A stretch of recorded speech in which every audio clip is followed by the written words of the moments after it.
থেকে 5 মাস আপনাকে নিজের স্কিল বিল্ডিং এবং আপনাকে প্র্যাকটিসের পেছনে সময় দিতে হবে। যেমন এই পোর্শনে এসেই বেশিরভাগ বিগিনাররা নিজেদের সময় নষ্ট করে, কারণ কিছুটা ভুল ডিরেকশনে তারা চলে যায় এই পোর্শনে, যে কোনটা প্র্যাকটিস করবে কোনটা প্র্যাকটিস করবে না।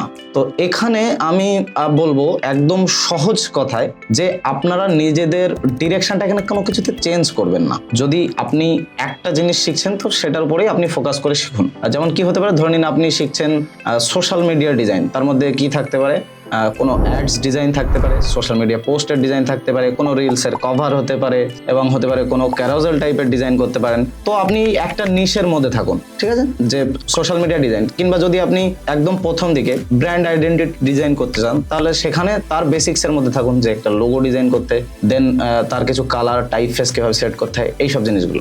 বাট বহু জিনিস একসাথে করতে যাবেন না, তাহলে আপনি কিন্তু ডিস্ট্রাক্টেড হয়ে যাবেন। যখনই আপনার এফোর্টটা চারিদিকে ভাগ হয়ে যাবে, তো আউটকাম কিন্তু চারিদিক থেকে অল্প অল্পই পাবেন, এক জায়গায় ফিক্সড কোনো আউটকাম আপনি পাবেন না।